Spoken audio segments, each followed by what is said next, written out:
Abra sua Bíblia no livro de Mateus, capítulo 9. Nós iniciamos semana passada, dentro do estudo do livro de Esdras, a gente iniciou uma temática sobre o jejum, e aí eu decidi fazer 2 quartas seguidas, uma com a visão mais vétero do Antigo Testamento, vétero-testamentária, e uma outra com a visão mais neo do Novo Testamento. Então, semana passada iniciamos e hoje a gente conclui a questão do jejum. Livro de Mateus, capítulo 9, do versículo 14 ao 17. Vamos continuar refletindo sobre a prática do jejum, o jejum como uma disciplina bíblica, como uma disciplina tanto do Antigo quanto do Novo Testamento, como algo que, de fato, nos aproxima do nosso Deus. Achamos aí? Mateus 9, versículo 14, diz assim: vieram depois os discípulos de João e lhe perguntaram: por que jejuamos nós e os fariseus muitas vezes, e os teus discípulos não jejuam? Então nós temos 3 grupos: os discípulos de João, que ainda eram vivos, João Batista, os discípulos dos demais mestres do povo judeu, dos fariseus, e agora os discípulos de Jesus. Desses 3 grupos, 2 jejuavam, e a princípio um grupo não estava jejuando. Isso foi percebido pelos demais grupos. Respondeu-lhe Jesus: podem acaso estar tristes os convidados para o casamento? Enquanto o noivo está com eles, dias virão, contudo, em que lhe será tirado o noivo, e nesses dias, o que eles vão fazer? Jesus está dizendo assim: calma, vocês não têm ideia o que vem por diante, fiquem tranquilos, não vai precisar ninguém cobrar, porque vai vir coisas à frente, e sabe o que vai acontecer com os discípulos? Eles jejuarão. Ninguém põe remendo de pano novo em veste velha, porque o remendo tira parte da veste, e fica maior a rotura. Nem se põe vinho novo em odres velhos, do contrário, rompe-se os odres, derrama-se o vinho, e os odres se perdem. Mas põe-se vinho novo em odres novos, e ambos se conservam. Amém? A pergunta que é feita pelos discípulos de João é uma pergunta justa, é uma pergunta correta, é uma pergunta rotineira. Por quê? Dentro da rotina, principalmente dos povos antigos, dos povos do Oriente, o jejum era prática. Não só dos cristãos que estão surgindo, os seguidores de Cristo, não apenas dos judeus, que tinham práticas de jejum, mas nós vimos também semana passada, que os próprios gregos, dentro das diversas filosofias gregas, havia algumas que praticavam jejum, como ato filosófico, a negação do corpo, o domínio do corpo. Então os céticos eram um grupo que negava os prazeres do corpo, não eram crentes, não eram adoradores de Yahvé, eram filósofos. Tem um grupo chamado de cínico.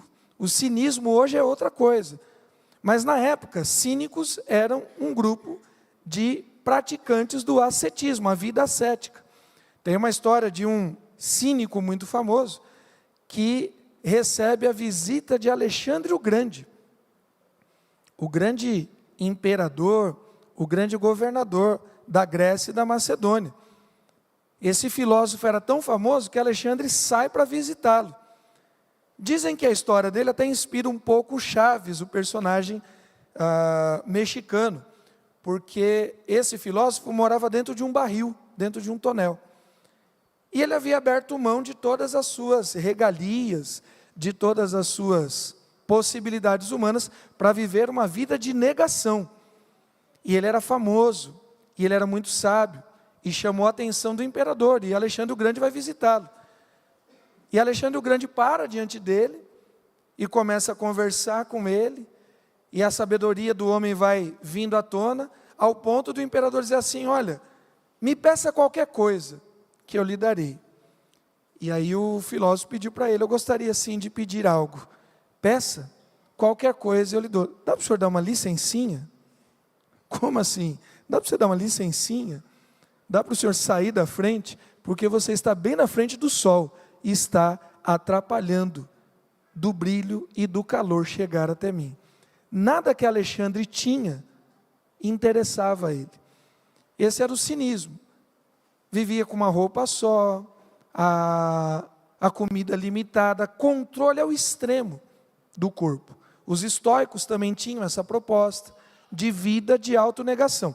Então, quando os discípulos de João perguntam para Jesus, por que os seus discípulos não jejuam? Não tem novidade. Muita gente jejuava naquela época. Tudo bem? Mas não causa curiosidade nem espanto em Jesus. Jesus nos diz assim: por que vocês estão perguntando disso? Para Jesus também a pergunta foi comum e rotineira. Porque de fato Jesus jejuava. Lembremos que o ministério de Jesus começa com Jesus jejuando, 40 dias longos. E no último dia teve fome, e o inimigo veio tentá-lo. E qual foi a primeira tentação do inimigo a Jesus? Para que ele transformasse as pedras em pães. Então a pergunta também não traz nenhum tipo de curiosidade a Jesus. E Jesus vai responder sobre o jejum, e talvez uma coisa que aparece pouco na Bíblia, os irmãos perguntaram muito semana passada, dos comos, né? Como devemos jejuar? Talvez não apareça tanto, mas Jesus dá algumas pistas nesse texto. E a gente vai destacá-la, refletindo aqui ao longo do Novo Testamento. Mas para resgatar algumas verdades, o que a gente viu semana passada? O que o jejum não é? Jejum não é dieta. Você pode fazer dieta, para alguns irmãos é necessário, para outros não. Questões disciplinares, médicas, de saúde, glicemia, diabetes, etc. e tal. Você deve fazer isso, mas isso não é jejum. O que mais? O que jejum não é? Jejum não é propósito. Propósito é voto. Você faz um voto a Deus, você cumpre o seu voto, e Deus vai estar respondendo ou não aquilo que você propôs diante de Deus, diante de um propósito. O que mais que jejum não é? Jejum não é sacrifício, não é automutilação, né? Porque se fosse sacrifício, geraria um mérito. Eu fiz e agora Deus tem que pagar, não é isso? Eu fiz, eu me comprometi, eu disse que ia jejuar 24 horas, que eu ia jejuar 46, 48, então já que eu fiz, Deus tem que fazer. Então não é, nesse sentido, um sacrifício e não traz mérito. Vimos que jejum também não faz parte da lei, mas era praticado pelo povo de Deus no Antigo Testamento. Assim como não há uma orientação imperativa no Novo Testamento, mas Jesus espera, pelas respostas que ele dá, que nós jejuemos.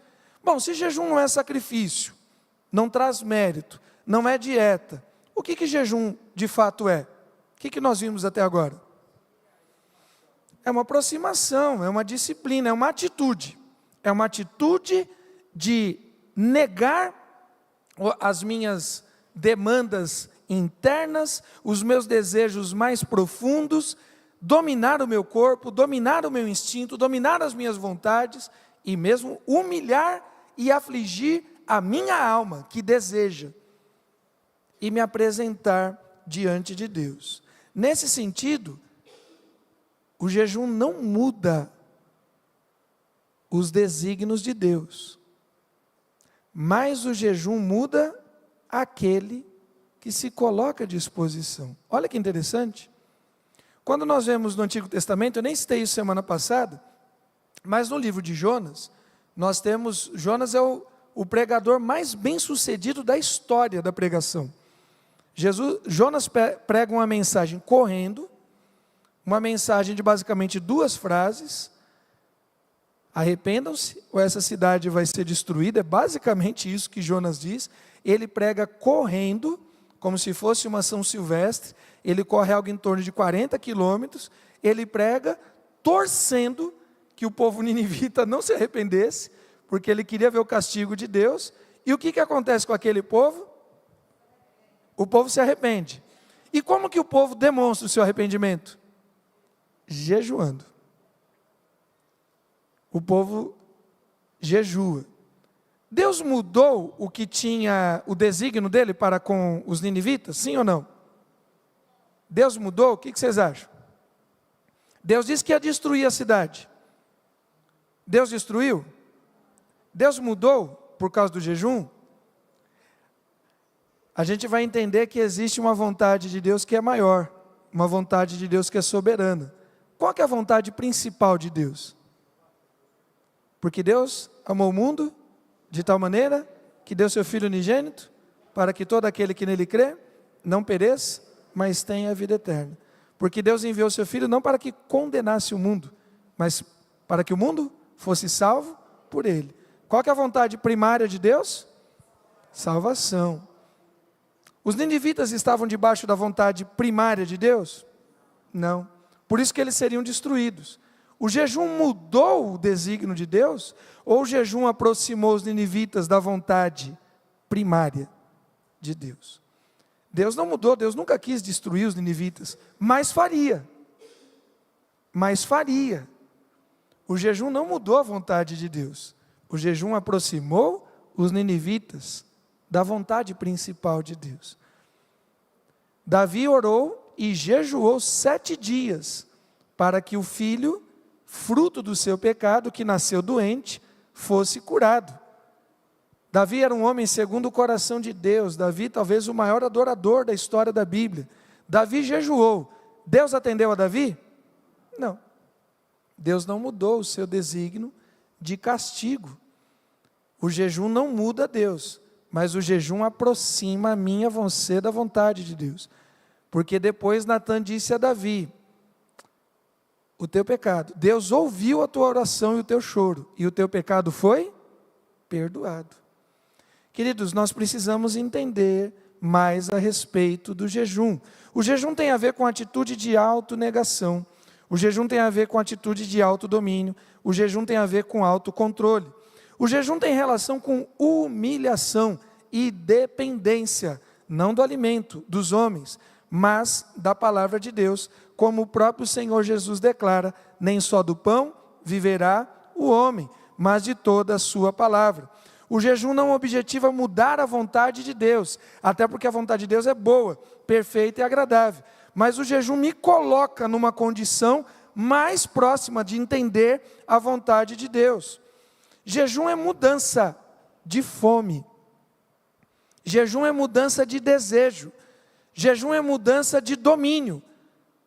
O meu estômago, a minha carne, a minha vontade, ela me domina. Eu preciso fazer determinadas coisas na hora que a carne manda. Não é assim. Nós precisamos dominar os nossos instintos e nós precisamos dominar a nossa carne. Jejum é mudança de desejo, de sustento. Sai do sustento interno, o qual o alimento que de fato me deixa em pé. De novo, Jesus vai dizer a respeito da sua palavra. Jejum é mudança de roupa, de característica. Jejum é mudança de postura. Existe uma limpeza externa, interna, melhor dizendo, e existe uma reação externa. E por isso que nós vamos ver que nesse texto, propositalmente, quando Jesus termina de falar de jejum, ele fala da roupa nova, da roupa velha, do vinho novo e do vinho velho. Nas 3 vezes que aparece esse texto nos evangelhos, essas parábolas estão seguidinha a essa discussão sobre o jejum. Não é à toa. O Senhor Jesus quer nos trazer um ensinamento. Mais uma vez, querido, não há mérito humano e não gera obrigação a Deus. O jejum não muda os desígnios de Deus, mas muda a mim. Muda a minha fome, muda aquilo que me sustenta. O jejum tem por objetivo, de fato e de direito, ressignificar o meu caráter diante de Deus. Passa mais um aí. Nós vimos, fica com a tua Bíblia aberta em Mateus 9, o texto vai dizer que os discípulos de João perguntaram: por que os teus discípulos não jejuam? O jejum na igreja primitiva. Podemos ler esse texto de Atos 13? Você enxerga aí, dá para ler todo mundo? Enquanto eles estavam adorando o Senhor e jejuando,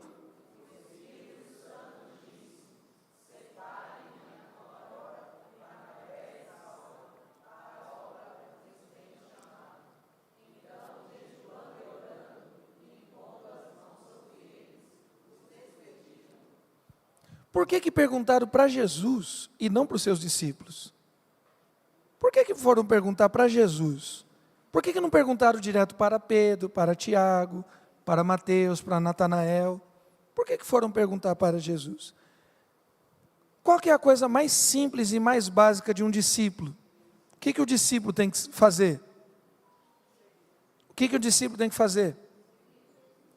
Imitar o seu mestre.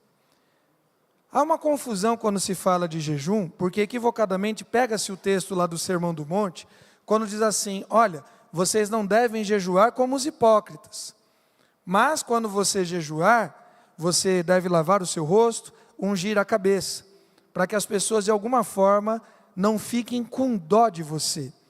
Os hipócritas, eles jejuavam e faziam caras e bocas, cara de dor, de sofrimento, cara, eu não sei, né? Cara de santidade, se é que tem uma cara de santidade. Como que seria uma cara de santidade? Quem me ajuda aí? Não tem umas crianças que quando aprontam, né? Aí você olha, a criança faz uma cara assim, né? Não tem uma cara de paisagem, tipo assim, não fui eu, não fui comigo, né? Tem isso, Vado? Tem isso, Andréia? Né? Não tem essa coisa de mudar a voz quando vai orar? Aí você traz toda uma voz assim impostada, mudar a roupa. É disso que Jesus está falando. Jesus não está recriminando o jejum. Jesus está recriminando a atitude dos fariseus. Por que os discípulos de João perguntaram para Jesus a respeito de jejum? Porque todo mundo sabia que Jesus jejuava. Ou não? Fica claro que não era oculto o jejum de Jesus. Como é que se jejua coletivamente, se não marcar um dia, não marcar um horário, não marcar uma data? Não tem como. A questão do jejum não é o sigilo, o segredo. Nossa, ninguém pode saber que eu estou jejuando, porque senão eu estou em pecado. Não, você pode chegar para uma pessoa, a pessoa te ofereceu, você, não, irmão, obrigado, como o Tiago deu testemunho semana passada, eu estou num propósito com Deus, eu não estou comendo chocolate. Leva o chocolate para o pastor Públio. Ele pode dar uma resposta dessa. Né? Quando Paulo faz um pacto diante de Deus e raspa a cabeça, ele não passou no vestibular. Todo mundo sabia que alguma coisa aconteceu para Paulo ficar careca. Ele fez um propósito diante de Deus e rapou a cabeça, ficou careca. A questão do jejum na igreja primitiva era muito conhecida. As pessoas sabiam. Paulo vai dizer isso com todas as letras. A gente já vai ver o texto. Em dado momento, Paulo dá uma carteirada na igreja de Corinto, que não estava aceitando a liderança espiritual dele, e ele vai dizer, olha, eu jejuo muito mais do que vocês. Eu estou nas práticas espirituais mais do que vocês. E ele não está falando isso para ser melhor diante de Deus. Mas ele está dizendo, vamos ser sinceros, dentro de rotinas humanas, vocês não estão fazendo nem o básico. Como é que vocês querem discutir alguma coisa comigo se nem o básico você está fazendo? Queridos, havia uma rotina de jejum na igreja primitiva. Lá em Mateus capítulo 5, 6 e 7, Sermão do Monte, Jesus vai dizer, quando orardes. Por que Jesus diz quando orardes? Porque tinha-se uma expectativa que a igreja orasse. Por que Jesus diz assim, quando jejuardes? Porque ele tinha uma expectativa que a igreja jejuasse. Quando deres esmola, Jesus tinha uma expectativa que a igreja fosse generosa. Não é oculto, querido. O problema do texto lá do sermão não é que o jejum precisa ser escondido. O problema era o caráter dos hipócritas. Olha aqui, ó. Enquanto eles estavam adorando o Senhor e jejuando, o Espírito disse, de quem está falando aqui? Coloca o texto para a gente em Atos 13, 1. De quem está falando esse texto? Você conhece a história? Atos 13, põe aí para a gente o versículo 1.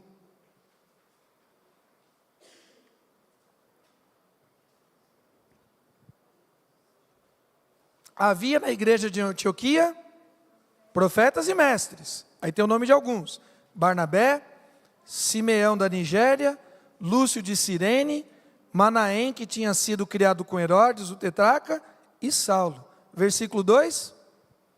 Enquanto eles estavam adorando o Senhor como é que sabia que os caras estavam jejuando?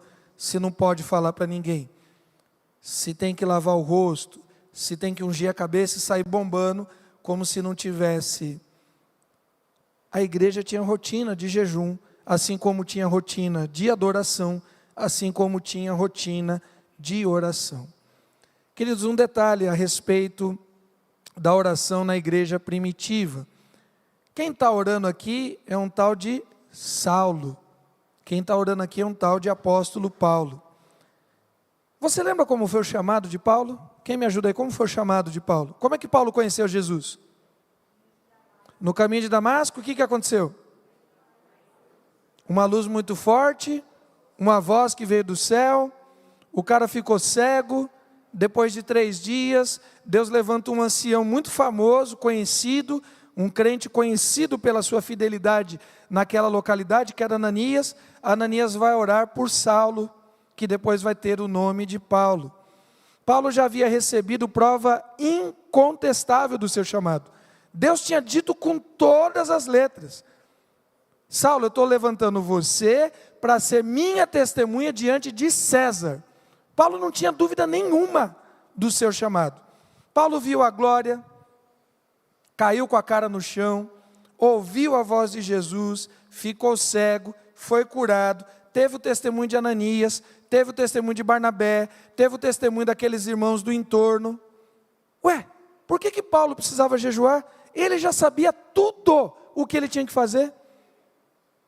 Às vezes a gente pensa assim: não, eu vou jejuar porque eu preciso de uma resposta de Deus. A gente tem que jejuar mesmo já tendo a resposta. Você consegue entender a diferença? Paulo tinha alguma dúvida? Não, vamos ser sinceros, Paulo tinha alguma dúvida que levasse a ele a prática do jejum? Nossa, eu preciso saber o que eu tenho que fazer. Eu preciso saber qual que é o meu chamado. Eu preciso saber para onde que eu vou. Eu preciso saber o que Deus quer da minha vida. Precisa jejuar para isso, irmão? Não. Mas por que Paulo jejua então, se ele já sabia de tudo isso? Porque fazia a prática da rotina da vida da igreja primitiva. A gente não jejua só para procurar resposta, querido. Aí veio a resposta: vamos parar de jejuar? Veio a resposta. O Espírito disse: separe-me agora Barnabé e Saulo para a obra que eu os tenho chamado. Beleza, acende o carvão aí, Jonas. Acende o carvão aí, Douglas. Acende o carvão aí, cadê os irmãos que queimam a carne aí? Acende o carvão e vamos comer. Já tem a resposta, sim ou não? Não era por atrás de resposta que eles estavam orando, porque mesmo depois que veio a confirmação, o que eles continuaram fazendo? Jejuando e orando. Queridos, jejum, oração, clamor, intercessão, adoração fazem parte das disciplinas da igreja. Por que Paulo precisava jejuar? Porque Saulo e Paulo, a mesma pessoa, que muda de nome, precisava mortificar a sua carne. Em dado momento ele vai dizer: não que eu já tenha alcançado, mas uma coisa faço, eu tenho que deixar coisas para trás. Querido, a nova conversão, a nova vida em Cristo, a conversão no Espírito Santo, ela não mata a carne, ela gera uma nova vida espiritual, mas a carne continua sentindo todos os desejos. Como é que você controla os desejos da carne? Você precisa frear, você precisa dominar, e uma das disciplinas para isso é o jejum. O jejum não diz respeito apenas a pedir alguma coisa. Eu vou jejuar porque eu preciso que Deus me dê uma resposta. Você pode jejuar para isso, mas não diz respeito somente a isso. Eu vou jejuar porque eu preciso de uma confirmação. A menina ali adolescente, o menino adolescente, está enamorado por alguém, vai até jejuar, para ver se Deus confirma. Pode jejuar para Deus confirmar, mas não diz respeito a isso somente. Buscar um favor, eu vou jejuar porque eu quero um favor, um milagre de Deus. Tudo isso é possível, mas a questão toda é que o jejum não é para isso. O motivo principal do jejum é matar a carne e os seus desejos e me colocar mais próximo da vontade de Deus. Por isso que a igreja jejuava. Jejum marcou o ministério de Jesus. O Jesus homem, o Jesus humano. O Jesus humano marcou o seu ministério. O jejum marcou o ministério apostólico. Os discípulos jejuavam. A igreja primitiva jejuava. E o jejum marcou a história da igreja como um todo. Inclusive, um dos períodos mais marcantes da igreja, que é a reforma. Passa mais uma aí. Ainda dentro do mesmo texto que nós estamos aqui, de Mateus capítulo 9, depois do versículo 4, né? Por que nós jejuamos e os seus discípulos não? Jesus vai dizer: podem por acaso estar tristes os convidados para o casamento, enquanto o noivo está com eles? Dias virão, contudo, em que lhe será tirado o noivo. E aí, o que vai acontecer quando o noivo não estiver presente? O que vai acontecer? Vão jejuar. Pode aguardar, viu? Pode aguardar, que vai ter momentos que a igreja vai jejuar. Nem que tenha que vir um incentivo, nem que tenha que vir uma perseguição, nem que tenha que vir uma ação externa. Mas não tenha dúvida, quando o noivo for retirado, a igreja vai jejuar. Olha o que Paulo diz, o texto que eu citei agora há pouco, em 2 Coríntios 11. Em viagens, muitas vezes, em perigos de rios, em perigos de assaltantes, perigo entre patrícios, perigo entre gentios, perigos na cidade, perigos no deserto, em perigos no mar, em perigo entre falsos irmãos. Então, há um bloco de atividades que Paulo diz que isso faz parte do ministério dele. Olha, por que vocês deveriam me respeitar como apóstolo? Porque eu fui chamado pelo próprio Cristo, eu não recebi o evangelho de homens, eu dou um testemunho assim, assim, assado. Aí vem essa lista de esforços externos. Aí depois ele abre uma segunda lista. Em trabalhos, em fadigas, em vigílias, fome, sede, em jejum, muitas vezes. Aquele Saulo, que tinha cartas de autoridade dos fariseus, que ia de cidade em cidade, forte, prepotente, presunçoso, macho pra caramba, que invadia as casas, que pegava mulheres e crianças pelo cabelo, que arrastava em prisões. Ele já não tem mais essa autoridade dos homens. Agora ele depende da autoridade do Espírito Santo de Deus. E onde que ele vai buscar essa autoridade? Em trabalhos, em vigílias, em jejum, muitas vezes. O Saulo que conheceu Jesus no caminho de Damasco, Jesus já não está mais fisicamente com eles. Quantos discípulos sofreram qualquer perseguição enquanto Jesus estava na terra? Quantos? Nenhum. Quando chega no Getsêmani, Jesus vai dizer, o texto bíblico diz, que ele se entrega. Com um beijo você me traz, Judas? E ele se entrega. E o texto vai dizer, nenhum deles se perdeu. Tendo-os amado, os amou até o fim. E nenhum deles os perdeu. Enquanto Jesus estava presente, os judeus não colocaram a mão nos discípulos. Os romanos não colocaram as mãos nos discípulos. Nem o diabo, que tentou cirandar com a vida de Pedro, colocou as mãos nos discípulos. O noivo está,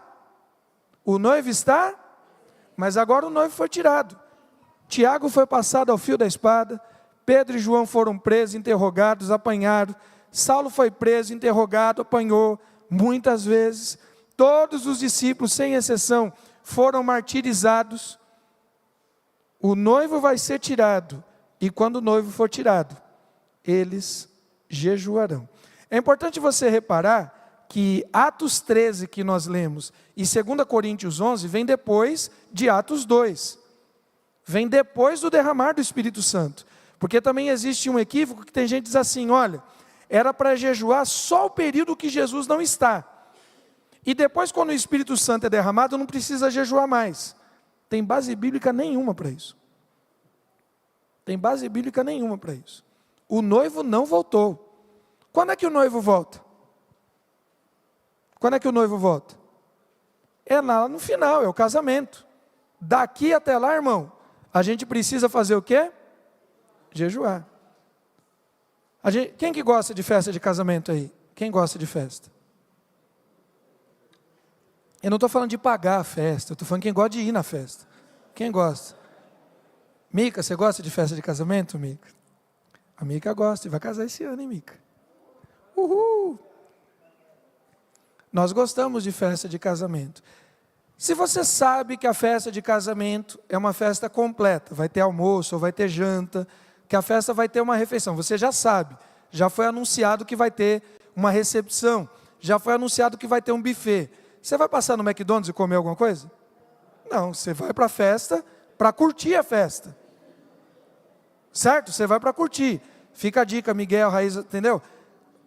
Fica as dicas aí. Os meninos aí quando forem casar, viu, Ricardinho, Davi, vai demorar bastante, viu, Giovanni, vai demorar. Que bigode, hein, Giovanni? Rapaz, isso aqui é um bigode de respeito. Mas fica a dica, vai fazer a festa, chama a gente para comer. Ninguém sai para comer salgadinho antes. Querido, a nossa comida ainda não chegou. Existe algo sendo preparado para nós no reino. E a gente está se contentando com migalha. A gente está se contentando com fast food. E tem muito crente dormindo nesse barulho. O noivo saiu. E Paulo vai dizer, olha, veio a perseguição, veio os trabalhos. Os discípulos de Jesus eram um, Pedro, Tiago, João com o noivo. Os discípulos de Jesus se tornaram outro, sem a presença de Jesus. Jesus declara, virão dias que eles vão jejuar. E a gente não vai se vender, a gente não vai se permitir comer das comidas desse mundo e trocar a festa do noivo pelos banquetes da Babilônia. Esse é o sentido do jejum de Daniel, que também há outro grande equívoco a respeito do jejum de Daniel. Daniel não quer ser confundido com as coisas desse mundo. Ele não quer estar na mesa dos manjares, das orgias, da promiscuidade dos babilônicos. E nós precisamos, irmãos, assumir esse jejum em nome do Senhor. Na época da reforma, o que você está vendo ali naquela imagem, é uma casa em cima ali da montanha, é uma ideia sobre os monastérios. No momento que a igreja estava mais rica na história, a igreja romana enriqueceu, a igreja romana coroava reis, descoroava reis, a igreja tinha exército, a igreja tinha ouro, a igreja tinha prata, só não tinha uma coisa, não tinha a presença de Jesus. Dentro desse momento, homens e mulheres fizeram escolhas, ou nós vamos continuar comendo dos manjares de Roma, ou nós vamos nos abster. O que vai gerar reforma no século XVI, 1517, com a pessoa de Lutero, depois com Calvino e outros personagens, acontece bem antes. A partir do século IX, século X, surgem os movimentos monásticos. Monges, padres, freiras, vão rompendo com os banquetes de Roma e vão se afastando para viver vidas simples, vidas pobres, vidas humildes, longe das grandes catedrais, buscando um reencontro com a palavra de Deus. E só depois desse movimento de jejum, de oração, é que vem o primeiro grande avivamento da era moderna, que é o avivamento da reforma. A reforma acontece depois do movimento monástico. O que foi o movimento monástico? Um movimento de jejum e oração. Queridos, nós precisamos entender. Coloque para a gente Joel capítulo 1. versículo 13 e 14, por gentileza. Livro de Joel, capítulo 1, versículo 13 e 14. Nós cremos que Deus, de tempos em tempos, derrama um avivamento. O Espírito Santo de Deus já foi derramado.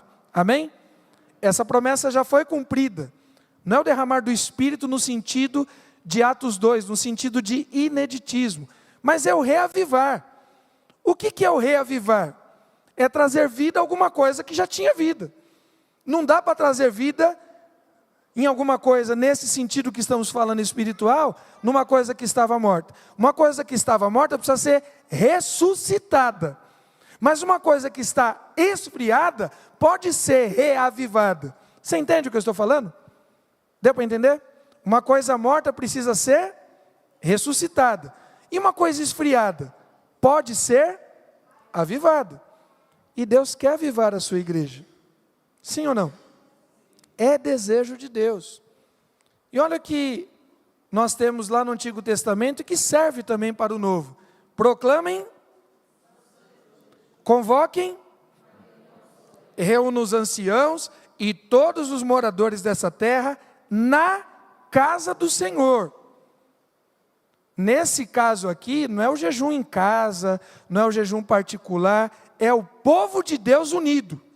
É o povo de Deus, um só coração, uma só fé, um só Senhor, um só batismo, uma só palavra, um só desejo. Vamos buscar ao Senhor, vamos. Se reúnam, seu Deus, e clamem ao Senhor. Querido, nós precisamos entender que é tempo de nós buscarmos ao Senhor também com jejuns, também com humilhação, também com panos de saco, também com atitudes. A gente precisa voltar a buscar a orientação do Espírito Santo. Eu vou voltar de novo ao texto que a gente citou agora há pouco, de Atos 13, profetas e mestres. Saulo era o cara que conhecia tudo da Torá, era irrepreensível diante da religião dos fariseus, que era a mais severa religião. E Saulo busca a Deus em jejuns. Como é que eu e você, a gente faz tudo pela nossa cabeça, e a gente não para mais para se humilhar diante da presença de Deus. Tem gente que busca a resposta até no Google, mas não tem coragem de se render aos pés do Senhor. As disciplinas espirituais fizeram a diferença no Antigo Testamento. As disciplinas espirituais fizeram a diferença na igreja primitiva. As disciplinas espirituais simplesmente separaram, dividiram a igreja daquela geração entre cristãos e cristãos. Gente que estava debaixo de Roma e gente que estava debaixo do governo de Deus. Para terminar, o jejum e a igreja moderna. Eu falei para os irmãos na introdução que é muito interessante que essa conversa de Jesus sobre jejum termina, tanto em Mateus quanto Marcos e Lucas, com a parábola da roupa nova, dos panos velhos, do remendo, do vinho novo e dos odres velhos. Não é à toa. Não é à toa. Jesus, de alguma forma, está querendo trazer um tipo de ensinamento para nós. Olha o que Paulo vai dizer em Colossenses 3. Agora, porém, abandone igualmente todas essas coisas: ira, indignação, maldade, blasfêmia, linguagem obscena no falar. Não mintam uns aos outros, uma vez que vocês se despiram. Roupa nova, pano velho, roupa nova. Uma vez que vocês se despiram da velha natureza com as suas práticas e se revestiram. Pano novo, roupa nova, vinho novo, odre velho. Se revestiram da nova natureza que se renova para o pleno conhecimento, segundo a imagem daquele que a criou. Queridos, essa sequência de Jesus dentro do jejum falar, volta lá para o texto de Mateus, capítulo 9, ninguém põe remendo de pano novo em veste velha. O que é o pano novo? Do que Jesus está falando? Do que Paulo está falando? Existe de fato e de direito uma nova vida. Aquele que está em Cristo é nova e as coisas velhas, eis que tudo se fez novo, e não tem como ter vida nova em Cristo Jesus, se nós não dominarmos a nossa carne. Se nós não dominarmos os nossos instintos. Vida nova, vida transformada, vida no Espírito que não satisfaz os desejos da carne. Você acha que é possível uma pessoa em jejum, ela tem força para brigar com alguém? A pessoa está 1 dia, 2 dias, 3 dias em jejum, ela vai arrumar briga com alguém? Uma pessoa que está em jejum, uma pessoa que está militando contra a carne, uma pessoa que está esmurrando o próprio corpo, que está controlando, que ela está com a mente dela voltada para Cristo, ela vai usar linguajar obsceno? Por quê? O que tem a ver o linguajar obsceno? Onde é que as pessoas normalmente falam os seus palavrões? Os contextos. Quando é que a pessoa fala palavrão? Quando ela está o quê? Brigando, quando ela está irada. O que é a ira? A ira é a manifestação de um instinto carnal. Uma vez que eu controlei o instinto da carne, eu não vou falar palavrões. Você consegue entender que há uma relação entre a vida nova, a vida do Espírito, e a vida que domina, de fato e de direito, os instintos carnais? O jejum também traz disciplina, não apenas para o corpo físico, mas o jejum traz disciplina para o nosso caráter. Uma pessoa em jejum não tem força para a maldade, não tem disposição para ira, para brigas, para contenda, porque uma pessoa que está em jejum, ela está com outro tipo de fome. Uma vez que ela começou a controlar, uma vez que ela começou a domesticar, a dominar os instintos carnais dela, a fome dela é outra.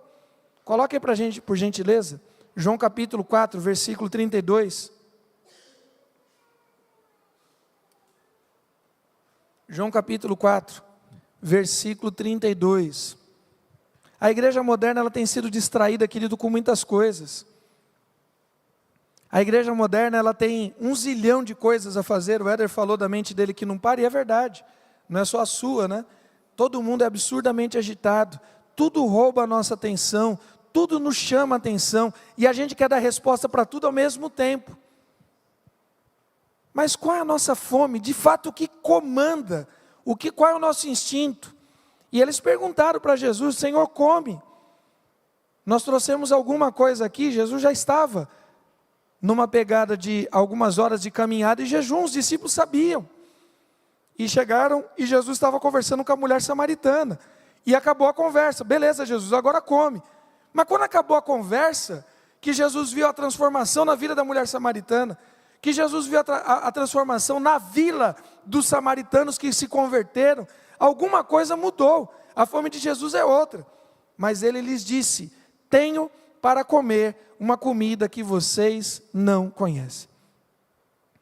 A gente tem fome de muitas coisas.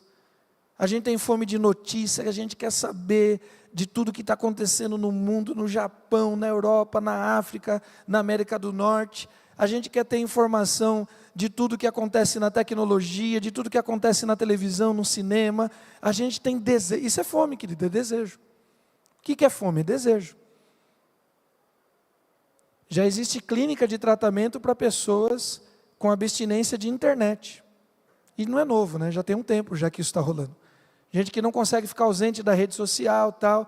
Até quando os irmãos perguntaram assim, né? Fazer jejum de internet. A pergunta é até interessante, porque de fato e de direito, as pessoas estão ficando viciadas na internet. Uma comida eu tenho que vocês não conhecem. Então os discípulos começaram a dizer entre si: será que alguém lhe trouxe algo para comer? Versículo 34. Jesus lhes declarou: a minha comida consiste em fazer a vontade daquele que me enviou e realizar a sua obra. A minha comida consiste em fazer a vontade de Deus. Querido, do que nós temos fome? Quem aqui já varou o dia sem comer porque estava trabalhando? Quem aqui? Levanta a mão. Já aconteceu. Ficar horas sem comer porque você está concentrado no trabalho. Aquilo te roubou a atenção.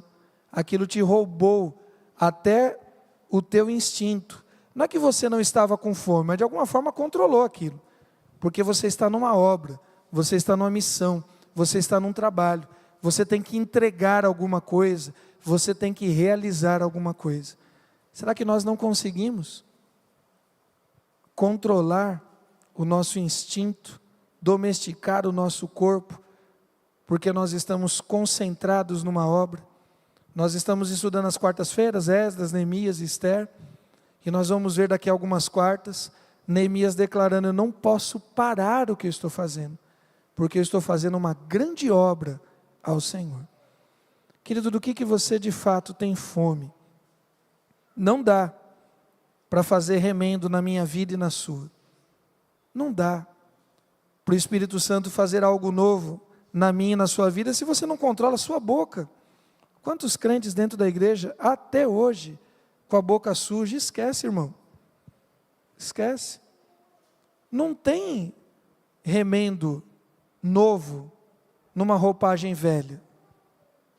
Você não conquistou ainda. Não é que a tua luta, eu não estou vencendo a luta contra o inimigo não está nem lutando com você. Você não venceu ainda a sua carne minimamente. Você não consegue controlar o seu corpo minimamente. O inimigo vai... Sabe, você já deve ter visto isso também com tristeza, que a gente usa esses exemplos, né? Briga de torcida organizada, do mesmo time o pessoal brigando, já viu isso? É mais ou menos isso que o diabo vê na minha vida e na sua. Quando eu não controlo nem o meu instinto carnal, o diabo fala: nem vou entrar nessa briga. Ele sozinho se arrebenta, ele sozinho se mata. Você não controla a sua língua, você é fofoqueiro, maledicente, você continua usando palavras de baixo calão, palavrões. Isso tudo tem a ver com o instinto carnal. Não é só espiritual, não.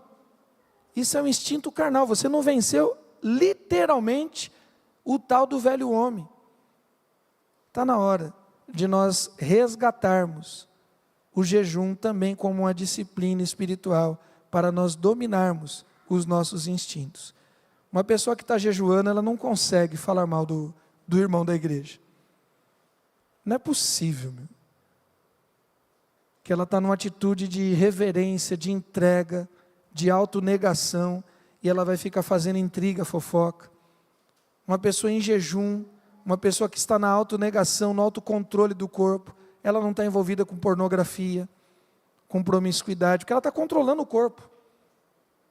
Quando vem aquele desejo maligno, ela controla. Ela não vai para a internet, não vai para o celular, porque ela controla. Ela tem esse domínio. Nós precisamos voltar. Jesus disse: virão dias. Se fosse no dia atual, Jesus dizia: passou do tempo. Lá atrás é futuro, virão dias que a igreja jejuará. Se Jesus estivesse falando isso hoje, ele diria: passou do tempo de nós estarmos buscando ao Senhor em jejum.